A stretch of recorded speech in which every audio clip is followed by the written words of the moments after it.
Like, but look, I mean, just the same thing on the same note as Netanyahu. Right now, he's in hot water. You also got people like his defense minister coming out saying that Gallant says Hamas no longer exists as a military force in Gaza.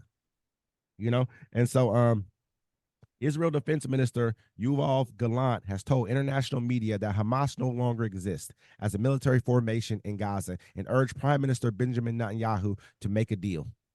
According to Israeli media reports, Gallant described Hamas as non-existent as an organized military force in Gaza after more than 11 months of war. He told journalists, Hamas as a military formation no longer exists. Hamas is engaged in guerrilla warfare, and we are still fighting Hamas terrorists and pursuing Hamas leadership. He also warned that Israel had to choose between a hostage deal and the risk of escalation, and said that only Hamas would benefit from worsening regional conflict. International mediators, including the U.S., have been working for months to get a deal that would see the release of hostages still held by Hamas and end the war in Gaza. It ain't Hamas no more. That's the people. You know what I'm saying? They done killed Hamas. Hamas been gone. You know what I'm saying? Like, now they're just killing the people. I mean, I can't say that because they're still fighting back, but I mean, you have to. It's like, it's what's going on in Gaza right now is just like the movie Red Dawn. Okay? In Red Dawn, Russia comes in and they take over America. And the people are fighting to stop them from taking over America. Now, if that happened, Russia would be like, oh, there's terrorists out here that are blowing up and stopping what we're trying to do. We're trying to save people. No, they're the citizens. You know what I'm saying? Like, Yeah, and I mean, absolutely. And I think that Gallant is being set up, by America and its allies, because I think even the Biden administration, we have such a problem with being able to call out Israel. We cannot call out Israel, even especially not during an election year. Whoever does, you're done. They're gonna make sure everyone in your party is out of there. Look what they did to Bowman. Look what they did to what was her name? Bush. Yeah. Her over in was that Missouri? Look what they did to her. Bowman was in New York. Okay. Bush, Corey Bush, I think, she was out of Missouri. And homeboy in Oregon. Got rid of their ass. That's great. That should make everybody upset. That should make you wonder, how can a foreign government come in and sway our elections?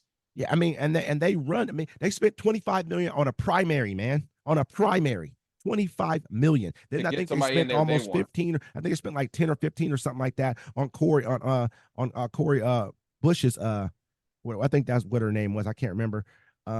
I think they spent that on hers to get her ousted during her primary. You know what I mean? Like, come on. It's just crazy right now. But I believe that we're setting up Gallant to become the next prime minister. I think with these kind of comments that he's making, I think the international community is kind of rallying around him. We're trying to get Netanyahu the hell up out of here. He has a bloodthirst, man. This dude's crazy. Like it's all bad with him being in power right now. They need him out. They just killed a fucking American citizen. We're not doing anything about it. I mean, I would be afraid to go to these countries, not because I know my country don't have my back. Yeah. Well, of course they're not going to have your back. I mean, it was an election year, but I mean, yeah, not especially against that country. They're like, nah, they're going to do. Remember, they attacked with the U.S. Teddy Roosevelt. Was that the boat Israel attacked?